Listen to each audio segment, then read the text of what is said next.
Good morning, everybody. My name is Justin Rogers, and we're back with another video today. We're at the beautiful, Frederick, Colorado, Transwest Truck Trailer RV. Today, we're going to be going over another one of our used units. It's 2016 Dynamax Isata 3 24FW. So what that's going to be is their full wall slide. So it's making use of that 25 foot on the Mercedes chassis and opening up that floor space. So we'll get a good demo of that inside. So since this is a 2016, it's going to be on one of the older iterations of that Mercedes chassis. You're going to have that turbo 3-liter that a lot of customers are familiar with, but it's going to have the 5-speed transmission on it. This one has pretty low miles for a 16. It has 48,000 miles and some change on it, so you're going to be quite happy with getting a lot more life out of this motor. So starting in the front of this one, you do have the low profile entertainment cap on up there, so it gives it a little bit cleaner of a look. Inside you're going to have some cabinets as well as the TV mounted up there, and then this one was optioned with the full body paint instead of the decals and gel coat, and you're also going to have some clear bra in all your high traffic areas. So again, just to help protect the longevity of this motorhome. You don't really have any fading on the headlights and not a whole lot of rock chips up here for a 16, so it is in pretty decent condition. There are a few scuff marks that we'll see as we go around the outside, and that's just because, you know, normal wear and tear from RV users. So working your way around the sides, you're going to have side steps on both sides to get in there. You're going to have electric step to get in and out of the door.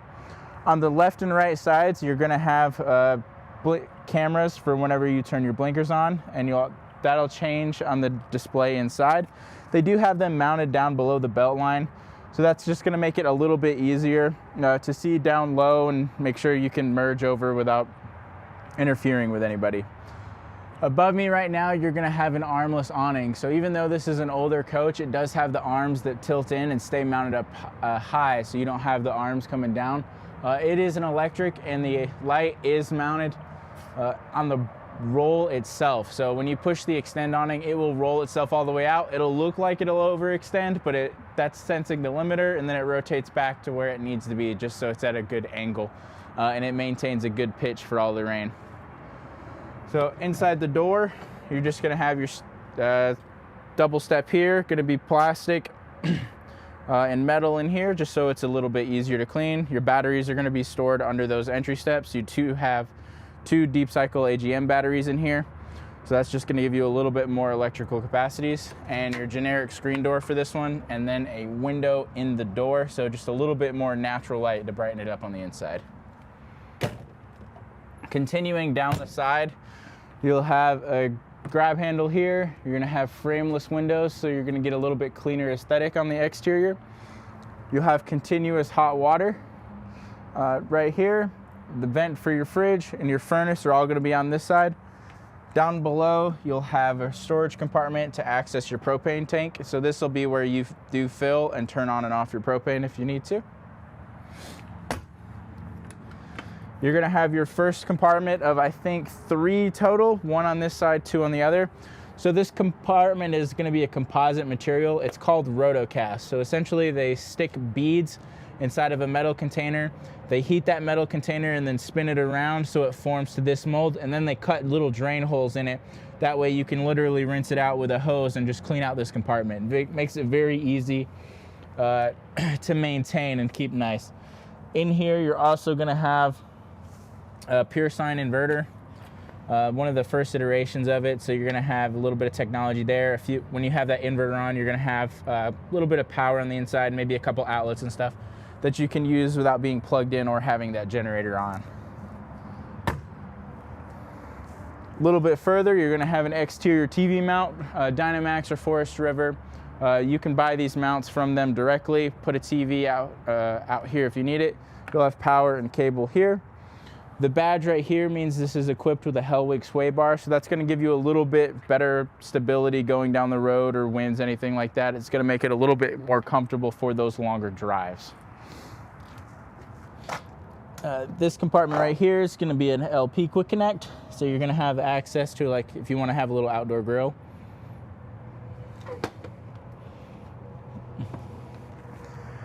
And then working our way to the back, you'll have your freshwater fill back here, so pretty convenient spot for it, easy access to it. Large window for that bedroom area. camera up top, and then down below you're gonna have your class 3 receiver. So it is gonna have your 7-way plug already connected here, and then you do have the hitch. It's gonna be rated for 5,000 pounds of towing, just like the Mercedes are today. So as we work down the driver side, or like the off-door side, this is gonna be mainly where most of your utilities are. So in the back corner, you'll have your 30 amp power plug. The cord is gonna be stashed in one of the compartments up there. Your city water connection, black tank flush, and then cable and satellite hookups. Down below that, you're gonna have a spot to store your black hose. And then here, you're gonna have access to your remote valves. So if you wanna dump the black and the gray tanks. In this compartment, it's kind of storage, so that's a little bit more utility. So you do have storage in here. You do have the same linoleum floor that's on the inside, so it's a little bit protected from the water, but obviously don't get it too wet because there is some wood in here.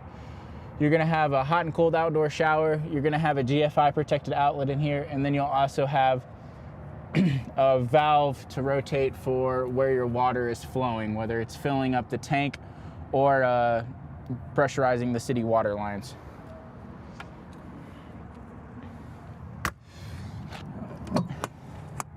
Here you're gonna have a 3,600 watt LP generator, so it's gonna pull directly off of that propane tank that we saw on the other side. In between the tires, there are gonna be 2 stabilizer jacks. It says leveling in the brochure, but them being only 2 of them, you're not gonna get a whole lot of leveling on it, but it will help eliminate that rocking motion of the motorhome with wind or anything like that, or people moving around on the inside. The button to control that's on the inside, and I'll show you when we get in there. So here's gonna be one of the upper storage compartments. So this one's kind of tall but narrow. What you're gonna have here is it's just the back side of the closet on the inside. So they didn't want to have that closet too deep so you can't reach things. So they just made a little bit of outside storage compartments as well. This is gonna be your largest storage bay. So it's gonna be that same rotocast material. The drain hole is in the center. And then you're gonna have the power cord we put in here too, just so it's easy for us to get to. And then this is the final smaller storage compartment. So again, same rotocast material.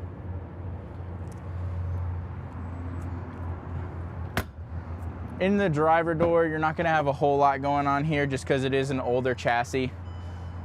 So you're gonna have your manual seat adjustments mounted on the seat itself. All your column controls are gonna be on the left side of the steering wheel.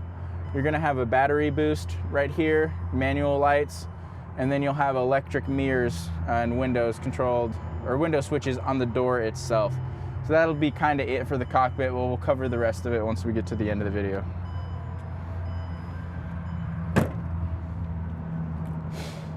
All right, so that's gonna be it for the exterior of this. So we'll go ahead and work our way on the inside.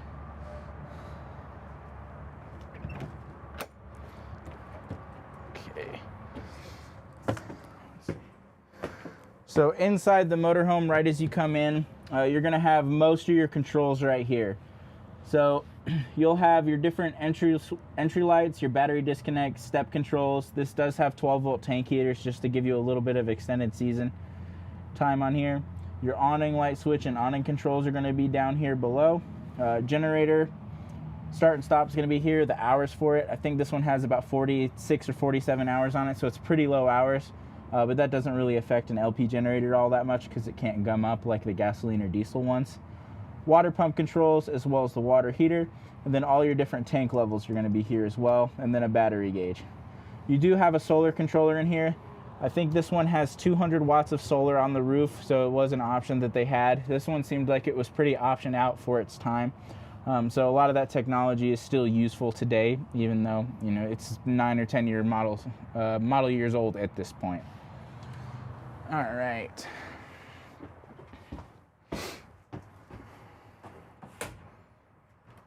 So inside here, when you come up above the cooktop, you're gonna have the extend and retract. This left one is gonna be for those leveling jacks, or the stabilizers, whatever you wanna call them, between those 2 rear tires. And then your slide out control is gonna be right here as well. So if you see this one, you're gonna get to see how it opens it up. and increases a lot of that floor space in here.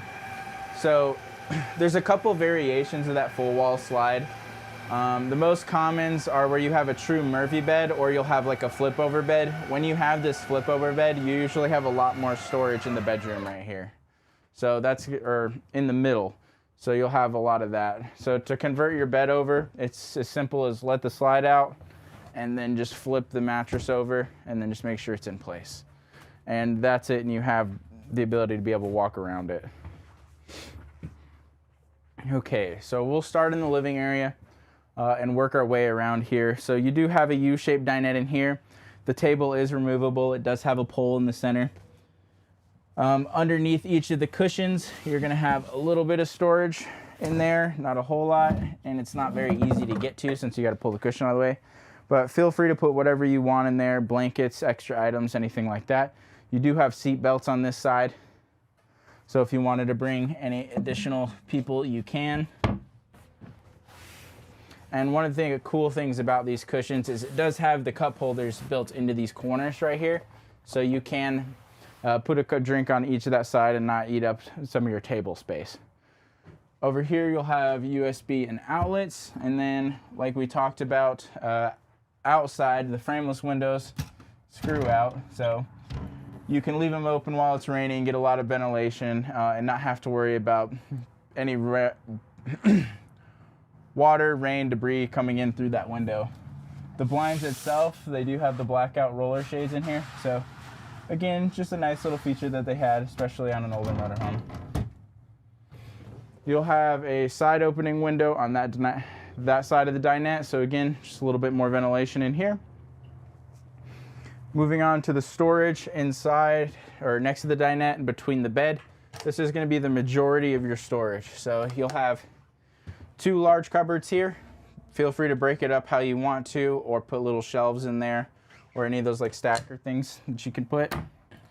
You'll have mainly your clothes in here. So we have the insulated Mercedes blinds stashed back in here. So the back of this cabinet, it's actually a little bit wider than the front of it. So you can stick the longer items like these shades back there and not eat up any of this hanging space. You do have the hanging rod going across it right there. And then down below, you'll have some drawers. So we have all the remotes stashed in here just for convenience sake. Below the bed, you're gonna have more outlet, more USB, and a little bit of storage. So it looks like here you can access this underbed storage a couple different ways. So we'll flip that back over for a second. And then this does tilt up.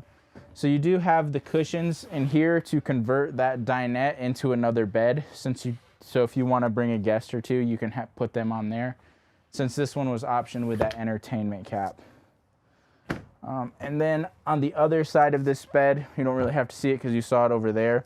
It's another outlet and USB down next to here. So you do have power on both sides of the bed for cell phones, CPAPs, or anything like that. Across from the bed, you're gonna have a TV for the bedroom. So a little bit of viewing, whatever you want to do there. You'll also have your thermostat controls. So this does have 20,000 BTU furnace, and then the AC is also 15K AC, and it does have a heat pump in it as well. So just conserve that propane whenever you don't need it and it's not super cold out. Okay, you'll have a little bit of privacy in the bedroom here. So you have some accordion blinds that will go over and separate the bedroom. I'm not gonna open them all the way, but they do follow the track all the way across just to separate it if you do have 2 guests in here. And they just hold back in place with a button snap. So pretty easy to use. The bathroom. So the bathroom in this one on the FW floor plan is kind of a preferred bathroom over like a true rear bath. Reason for that is it does make it a little bit deeper and easier to use. So in here, you're gonna have a mirror with a medicine cabinet behind it. You're gonna have another max air fan above my head, and there is one in the bedroom on the other side over there as well. You'll have a big glass bowl, so store any items in. You can also reach behind it and stash anything back there, so you can make use of that counter space. You'll have a couple cubbies down below. You do have a heat vent that goes in here, as well as an AC vent, because a lot of the times in these smaller units, the bathroom is either a cold spot or a hot spot. So having those in here makes it a little bit more comfortable. You have a GFI outlet right here for blow dryer, any bathroom products that you'll need. Porcelain toilet here as well. And then you do have a glass shower door in here. So it is a trifold, so it does just pull around and latch itself closed. You do have plenty of room in here for smaller people. If you're a larger person, not so much. It does have a little bit more height. I'm about 5'9", 5'10", so you can fit probably 6'2"-ish in here. It just depends on how wide you are, so you're not running out of room there. The last section of the RV portion of it is going to be the kitchen, and then we'll cover the overhead. So you do have a gas and electric fridge right here, so it will run off of 110 or propane. You can choose it to auto or manually set it depending on what your needs are. You'll have storage up above that. This storage does go back all the way to the exterior wall, so it is deep. Put more of your not everyday items in there, just stuff that you'll need to bring on occasion, but it is a very large spot. You're gonna have a convection microwave here, so if you haven't used a convection microwave before, it acts as an oven. You hit convection, you set the temperature, and then you use it. It does cook a little bit faster than a regular oven, so just keep that in mind and watch the food. Don't just forget about it. 3-burner gas cooktop down below that. So the backsplash folds over twice, or the cover folds over twice to act as a little bit more of a backsplash, but they did also put the countertop around the edges right there just to give that wood a little bit more protection. Below that, you're gonna have a big drawer. Next to those, you're gonna have a big cabinet. So trash can, any storage, cleaning stuff, anything like that. Again, make use of however you want. And then the controls for the continuous hot water are gonna be mounted in here as well. So this one is a Girard hot water water heater. So you're basically just gonna set the temperature there and then turn on hot. You don't have to mix the water with hot and cold or anything like that. You just set the temperature that you want. Up above, you're gonna have a split storage compartment there. So you're gonna have some cabinets with lower and upper. So feel free to use this as a little bit of pantry space or however you need to break it up. Opening window there, and then you're gonna have a big stainless steel bowl sink here. So this is all solid surface, so don't be afraid to do it. You don't have to worry about it swelling up over time. And it does have a more residential sprayer here, so you can pull it out, wash and rinse off dishes just a little bit easier than you can with a lot of stuff that's in this. Another cool thing that they have here is going to be a countertop extension, so it does flip up like that. And releasing it, there's 2 little latches here, and then you just push down on it. Above the door, more cabinet space. So you're gonna have a 3rd max air fan above my head, so that's gonna give you even more ventilation. So you have 3 total fans in this unit, so you don't really have to use the AC a whole lot if it's not super hot outside. So then the last option that this one has is the overhead entertainment cap. So what that gets you is it puts the radio up here, puts the TV up here, puts speakers for the radio on both sides. You do have a little bit more cubby space up above, and then an open faced one here. So just some smaller items, or if you want to put like a basket and some Velcro strips or anything like there, you can. So the last part of this one is going to be the dash. So the dash up here, a lot of people that are going to be watching this are familiar with Mercedes chassis. You do have the OEM Isata floor mat that they do, so it's going to make a little bit more sound deadening, also add a little bit of insulation in here. You're going to have brown leather seats up front as well, so just again, make it a little bit cleaner of aesthetic for it. And then, that might beep at me because the awning's out. Okay, no, we're good. So then you'll have your radio over here, and you can mess with the display. Turn the blinkers on for the left and the right so you can see what's going on over there. and it's going to show those cameras. So that one's mounted under the slide, so we can actually see what's going on behind us back there. So you do have the reverse camera left and right here, and then for the home button you can see all the different options there. So tuner, that's radio, Pandora, MirrorLink, apps, and then you can scroll through the different apps and make use of what you can, or if you want to update the radio depending on how old this one is, feel free to do all that. Dash controls are going to be the same as that older Mercedes chassis is going to be. So set the temperature here, fan speed there, where the air is going, defroster there, little note clip, locking the rear doors. Your shifter as well as paddle shifting is going to be on the stick here at the bottom. So if you bring in all the drive, you can do left and right paddling it, just so you can downshift or upshift depending on what your needs are for the mountains. Your steering wheel is very simple. You don't have any steering wheel controls. Cruise control is going to be mounted right behind it. Windshield wipers and blinkers are going to be on the left side. Analog cluster up here with a little bit of digital in the center, so you can see your fuel, you can see your miles in there, and then you'll also have a bunch of cubbies and storage space up here. So that's going to be pretty much it for this one. Relatively simple unit, has a lot of features in it, especially for its age. But if you have any other questions about this or anything else we have, feel free to contact me directly. My name's Justin Rogers. My cell phone is 404-936-6215. If you prefer email, it's justin.rogers@transwest.com. See you guys in the next video.